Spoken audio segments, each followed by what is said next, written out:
સુરત જિલ્લાના છેવાડાના આદિવાસી વિસ્તારના વિદ્યાર્થીઓ અહીંની શાળાઓએ એક નવતર અભિગમ હાથ ધર્યો છે।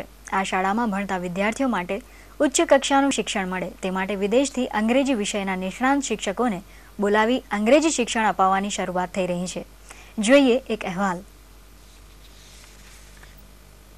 સુરત જિલ્લાના બારડોલી તાલુકાનું કડોદ ગામ આજકાલ શિક્ષણ જગતમાં ચર્ચામાં છે। આ શાળાના બાળકો અંગ્રેજીમાં પાછળ ન રહી જાય તે માટે વિદેશથી અંગ્રેજી વિષયના શિક્ષકો બોલાવ્યા છે। ટ્રસ્ટ દ્વારા આના માટે અમેરિકામાં જ આ શાળાના ભૂતપૂર્વ વિદ્યાર્થીઓનું ટ્રસ્ટ બનાવવામાં આવ્યું છે અને ત્યાંથી જ શિક્ષકોની વ્યવસ્થા કરવામાં આવે છે, જેથી અહીંના ટ્રસ્ટ કે વિદ્યાર્થીઓ પર વધારાનો આર્થિક બોજો ન પડે। જે ભાઈઓ આવ્યા છે એમાં મુખ્ય વાત છે કે અમારા જે બાળકો છે એમને વધુમાં વધુ સારું અંગ્રેજી બોલતા આવડે। પૂર્વ આચાર્યશ્રીના નામથી અમે જે ફાઉન્ડેશન અમેરિકામાં શરૂ કર્યું છે એનું મુખ્ય મકસદ બાળકોને વધુમાં વધુ લાભ આપવાનો છે।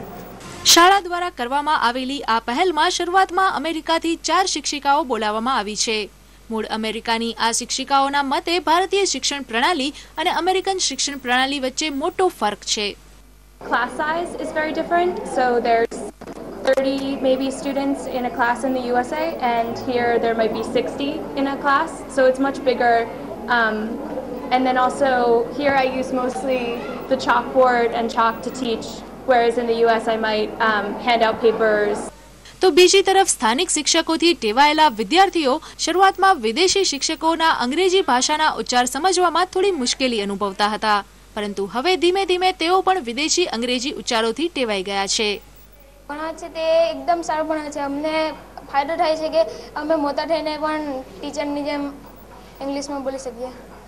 અંગ્રેજીનું મહત્વ દિવસે ને દિવસે વધી રહ્યું છે, ત્યારે આ વિસ્તારના ગરીબ અને મધ્યમ વર્ગના વિદ્યાર્થીઓ પાસેથી કોઈ પણ વધારાની આર્થિક અપેક્ષા વગર આ શાળા દ્વારા કરવામાં આવેલી આવી પહેલ ખરેખર આવકારદાયક છે। ETV news, Surat.